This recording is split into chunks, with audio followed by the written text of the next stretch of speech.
दोस्तों 9 मई की रात इस जनरेशन के लोगों के लिए, इस पीढ़ी के लोगों के लिए शायद सबसे लंबी रात थी। जो लोग जग रहे थे वो भारत की वीर सेना के शौर्य और पराक्रम को देख रहे थे, और जो सो रहे थे वो बस इसीलिए आराम से सो पाए क्योंकि हमारी वीर सेना उनकी रक्षा के लिए हमेशा तैनात है।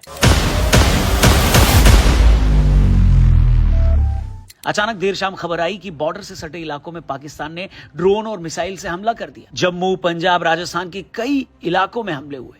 कई वीडियोस इंटरनेट पर वायरल हो गए। सबसे पहले जम्मू से बहुत सारे वीडियोस आए, पर माता वैष्णो देवी की कृपा थी और साथ में जम्मू के लोगों की हिम्मत कि वहां से कोई बुरी खबर नहीं आई। पाकिस्तान का टारगेट था मिलिट्री इंस्टॉलमेंट्स को डैमेज करना, यानी सीधा हमारी फौज पर हमला। इसे ही शास्त्रों में विनाश काले विपरीत बुद्धि कहा गया है। दोस्तों, हमारी तरफ से हमलों को रोकने के लिए स्पाइडर मिसाइल डिफेंस सिस्टम, आकाश मिसाइल डिफेंस सिस्टम के अलावा S-400 का सबसे बड़ा कंट्रीब्यूशन रहा। कुछ टाइम में ही उनके सारे अटैक्स को नाकाम कर दिया गया। इसके अलावा पाकिस्तान की आगे से गीली और पीछे से पीली करने वाली खबर तब आई जब यह पता चला कि उनके 3 फाइटर जेट्स को गिरा दिया गया है, 2 JF-17 और 1 F-16। और सबसे बड़ी खबर कि उनके एक पायलट को पकड़ भी लिया गया। हालांकि पायलट की आइडेंटिटी रिवील नहीं की गई है क्योंकि जिनेवा कन्वेंशन के तहत जो प्रिजनर्स ऑफ वॉर होते हैं, जो POWs होते हैं, उनकी पहचान गुप्त रखी जाती है। लेकिन आपको याद होगा विंग कमांडर अभिनंदन को जब पाकियों ने पकड़ा था तब उनकी आइडेंटिटी तो दुनिया के सामने उन्होंने रखी थी, साथ में उनसे जबरदस्ती वीडियोस भी बनवाई थी। यही हरकत बताती है पाकिस्तान की औकात, और इसीलिए आज यही है पाकिस्तान के हालात। इसके बाद बारी थी भारत की। पाकिस्तान के अलग अलग शहरों में लगातार हमले हुए। लाहौर, इस्लामाबाद, कराची, सियालकोट एटसेट्रा। अरब सागर से भी अटैक की खबरें आई। पाकिस्तान की तबाही में कोई कमी न आए इसलिए दूसरी तरफ से पाकिस्तान के अंदर BLA यानी बलोच लिबरेशन आर्मी ने भी मोर्चा संभाला। खबर है कि बलूचिस्तान में कई जगह पाकिस्तान आर्मी के ऊपर हमले हुए हैं और पाक आर्मी की चौकियों पर BLA ने अपना झंडा गाड़ दिया है। यहां तक कि क्वेटा में मौजूद पाकिस्तानी फोर्सेस फ्रंटियर कॉर्प्स के हेडक्वार्टर पर भी BLA ने हमला कर दिया और पाकिस्तानी आर्मी क्वेटा से भाग रही है। लगता है जैसे 2 नेशन थ्योरी समझाने वालों को 71 में हमारी आर्मी ने 3 नेशन थ्योरी का ज्ञान दिया था, वैसे इस बार उनको शायद 4 नेशन थ्योरी भी समझाई जाएगी।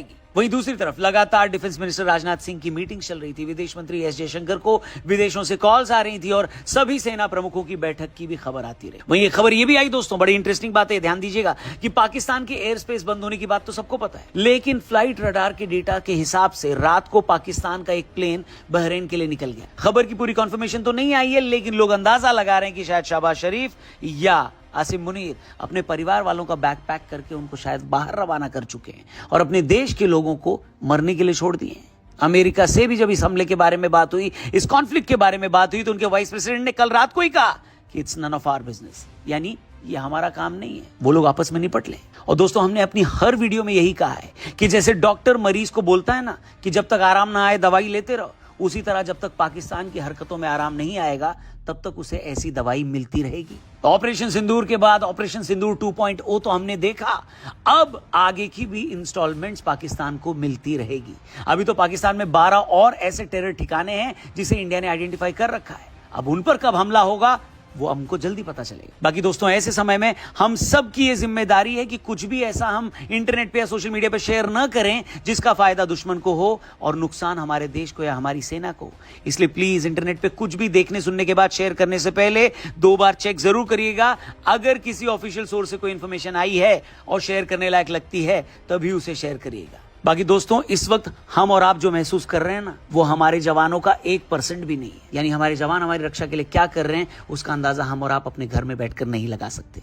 इसलिए उन सब के लिए प्रार्थना करें और उन सब परिवार वालों को, उन सब फैमिलीज को नमन करें, प्रणाम करें, दिल से थैंक यू बोलें, जिन्होंने अपने बच्चे को, अपने पति को, अपने भाई को, अपने पिता को हमारी रक्षा के लिए समर्पित कर दिया, इस देश के लिए समर्पित कर दिया। माँ भवानी उनकी रक्षा करें, महादेव उनकी रक्षा करें। बहुत ही जल्द कल रात से लेकर अब तक जो कुछ भी हुआ है उस पर ऑफिशियल जानकारी आएगी, उस पर भी हम आगे जरूर बात करेंगे। इस वीडियो को अपने दोस्तों से जरूर शेयर करिएगा, चैनल को सब्सक्राइब करके जाइएगा और हमारी फौज के लिए, हमारी सेना के लिए, हमारे जवानों के लिए प्रार्थना जरूर करिएगा। जय हिंद, जय भवानी।